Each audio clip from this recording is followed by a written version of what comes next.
you're about to see is real. All video and audio was captured at an actual paranormal investigation. Nothing has been manufactured or staged.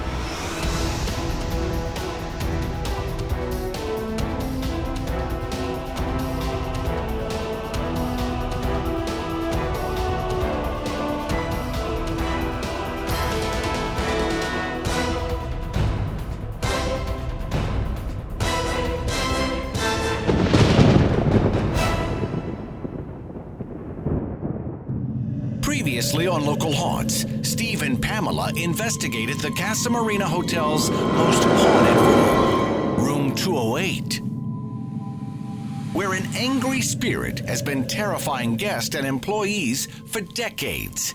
Has his time striking fear come to an end? Find out as we explore Local Haunts. Hello and welcome to Local Haunts. I'm your host, Steve Christian.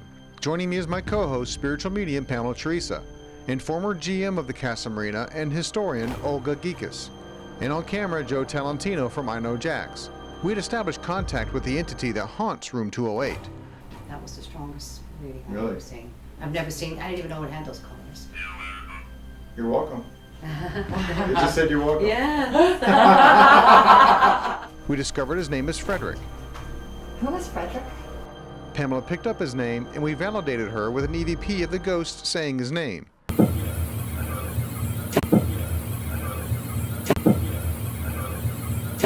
And Pamela just informed us that he's wearing a military uniform and that she can't see his legs. Frederick, despite his intimidating reputation as a ghost that likes to scare guests and employees from the hotel from the room, has been very cooperative with us. And Pamela said he's getting ready to make his transition and leave his earthbound state, and we would help him.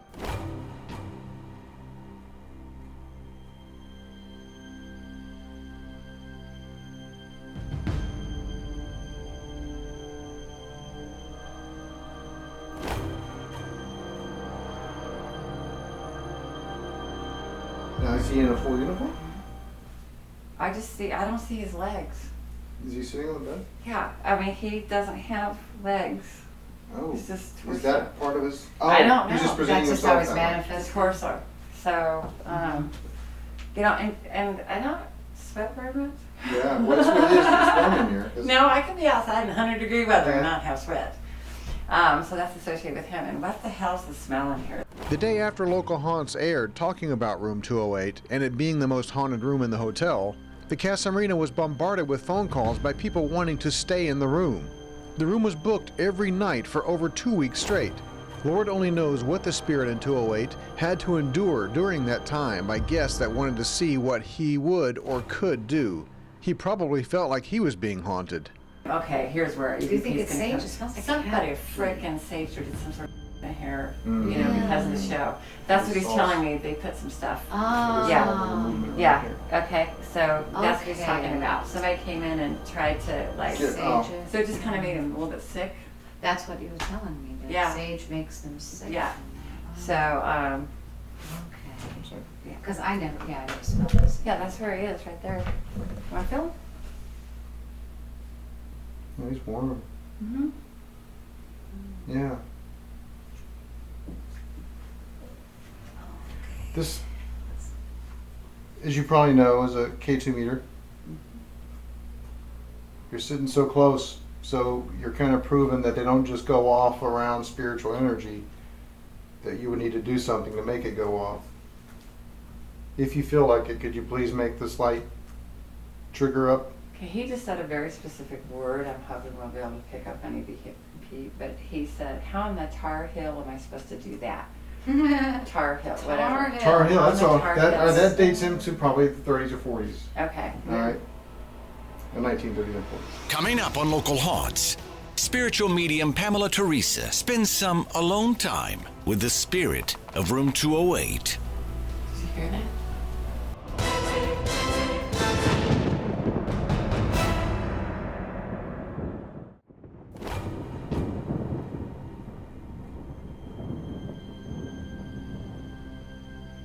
Were you stationed in Mayport? Did you used to come down here? On one of the ships in Mayport before or after the war? What did he say? Just then, Olga's Obelisk spoke up.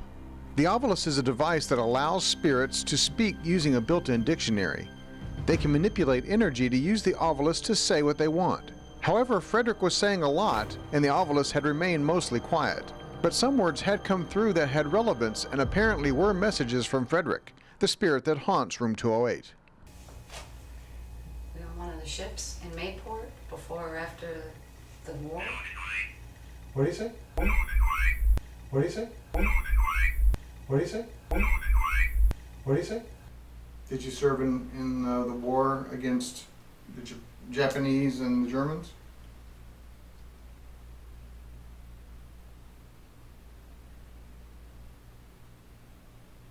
How about the Great War? I mean, did they call it World War II during World War II?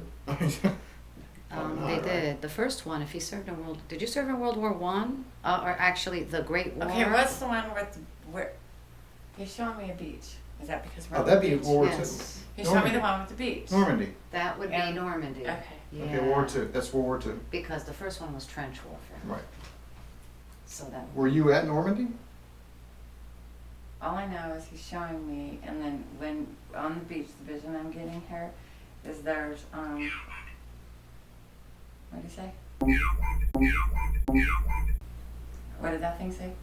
I couldn't I'm understand. glad we got in video here. Yeah, I'm glad we are too. 'Cause Like there's like cement Yes. on the beach. Yes. There's cement, Yes. and it's where it's not supposed to be. Right. That's Okay. that's. Did they see the that's, big crosses? They those were barricades The for barricades. amphibious tanks to keep them from coming ashore On the beach. on the beach. The Yes. Germans. That's what he's showing me. And, Right. And he's They showing call me them guys they call them laying. dragon's He's teeth. showing me guys laying down Right. on, and you can see the cement, but you can see the guys Okay. laying down. So I don't know what that is. So were you part of that invasion? It's fucking faster. And what's the connection? And I know nothing right now. But what's Russia? Why is he talking about Russia? Okay. Well, Oh, wow. Russia actually Russia got was into involved Berlin in- before we did. It was a rush That's right. at the end of the war. In Hitler's last days, there was a rush from the Allies, which are us, and Russia to get to Berlin. They were approaching from the east, and we were approaching from the west to see who can get to them first. He's actually pretty excited about somebody's finally communicating with me. I love World War II. He's gonna be Me too. trans- I'm a historian. He's going to be Yeah. transitioning. Okay. Very cool. Okay. Yeah, Um, he said it. Yes. He said yes. Okay. Very cool. Okay. Okay. Very cool. Okay. Okay. Very cool. Okay. Yeah, he Um, said it. Yes. He said yes. Uh-huh. Very cool. Yeah. Yeah. The Russians actually got to Berlin, Berlin before first. we did. Yeah. Okay. And the story is that Hitler shot himself before he can be captured by the Russians. Okay. Because Stalin wanted Hitler bad. Mhm. Wanted him bad. I don't know what happened to his legs, but I don't see legs. Was Did that you- part of your experience during the liberation of Berlin, perhaps? Did you run into the Russian soldiers while you were there? Did something happen to you when you encountered the Russian soldiers?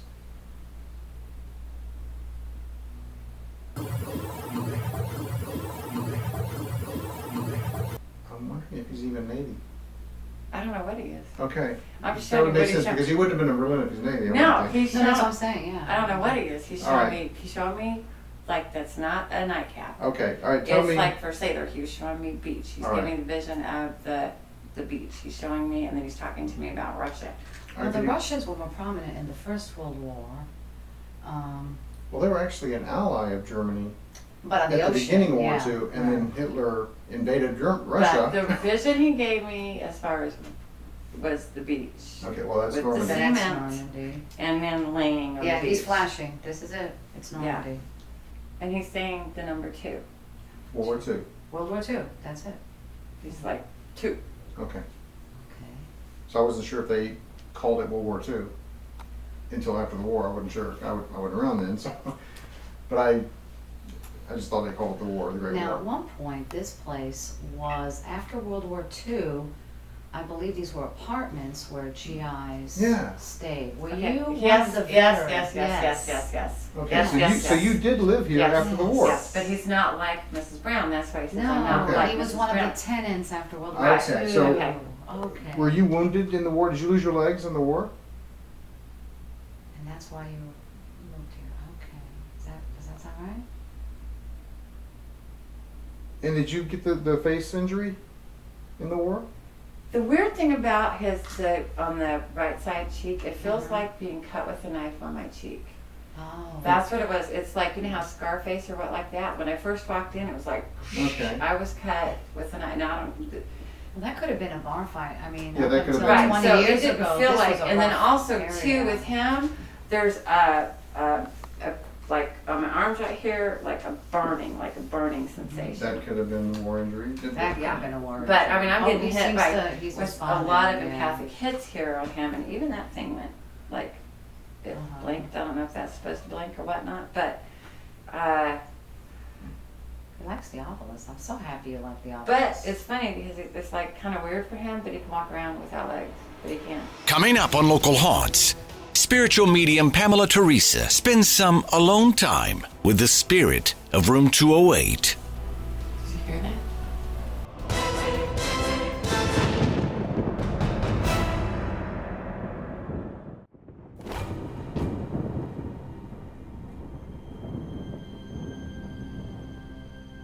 He's on the edge right here. So. Yeah, he's right there. I just try to go right by what they're saying to me. Is it easier for you to move closer to you, that you can communicate? Did you lose your legs? Or do you just not have enough energy to manifest your full body?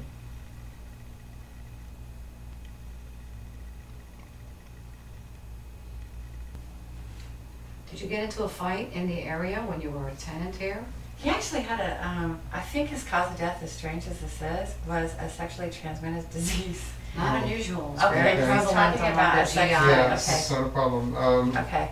Did you get that from a There's a lot of prostitution. professional woman? Yeah, that's what he's Prostitute? Yeah, he didn't have a family. Oh, I'm sorry about that. No, he's fine with that. He's fine. They all sucked anyway, right? sorry, Frederick. Yeah, that's really interesting. So where are you from?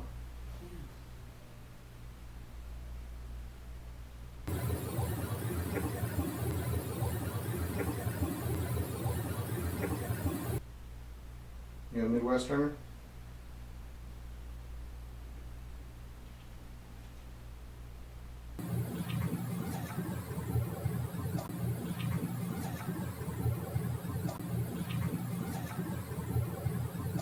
Well, I honor you for your service. He came here because he liked, well, obviously he likes water. Okay. So he's talking an awful lot about water. Likes the beach. Uh-huh. A little nicer than Normandy. I don't want to put it too close to the Oh, other come here. devices, Yeah. but I think, Oh, I hear you. yeah, but I think, Oh, I hear you. yeah, but I think, Oh, I hear you. yeah, but I think, Oh, I hear you. Yeah. Keep on doing that right there. okay, if I put this here, can you speak? Put it in them. There you go. Sorry We about want you to that. sit on it. And now we were going to try and capture Frederick on camera. To do this, I would use my camera, which takes pictures at a rate of 1 per second. I would simply point the camera wherever Pamela tells me. I take anywhere from 50 to several hundred pictures.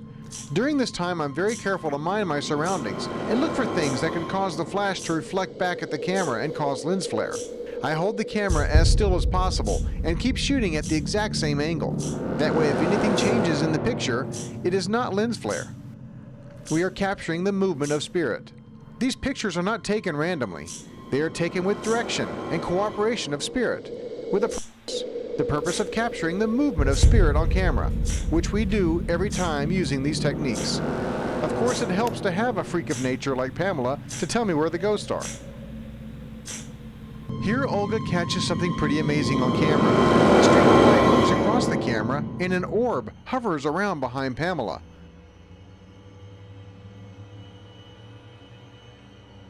The other video camera that Joe is shooting with does not see this, and neither does my still camera. This eliminates the possibility of it being dust or a bug. These would show up on the other cameras. So how does this camera see it and the others don't?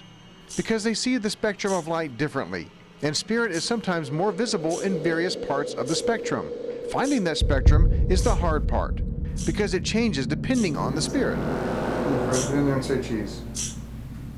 Come on, flush your ass over here. There we go. And right on cue, when I asked Frederick to move over by Pamela and say cheese, we caught this brilliant shaft of light.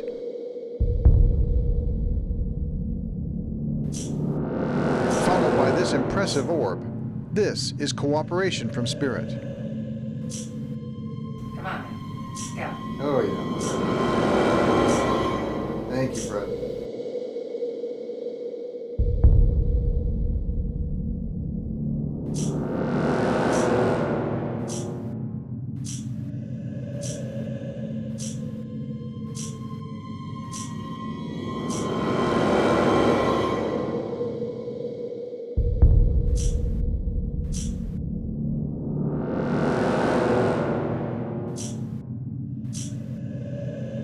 After several very impressive pictures of Frederick on camera, it was time to help him make his transition. Coming up on Local Haunts, spiritual medium Pamela Theresa spends some alone time with the spirit of room 208. Did you hear that?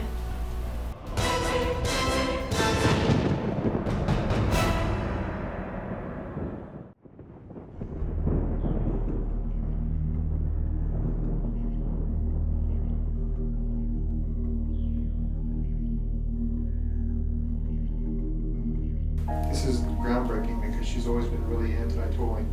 And that's super. She's the toy. She's the So toy. she doesn't like, She doesn't like, she's I not like toys. competition. Now it was time for Frederick to make his transition. For this, Pamela would spend some alone time with him. For an earthbound spirit to make their transition, it's kind of like appearing in their dream and informing them they are asleep. Did you feel the energy starting to shift? Mm-hmm. Lifting up? Mm-hmm. He's fixing to go. As they come into this awareness, they suddenly start to see their loved ones, who have transitioned before them. It's as simple as making them aware that they are in fact dead, yet in fact not, and that they can freely go into the light and be in heaven. Then with their free will, they transition. And Pamela sees this transition as a spark, something she calls the spark of the divine. He just sparked. Frederick finally went home and is at peace, but free to come back as he pleases,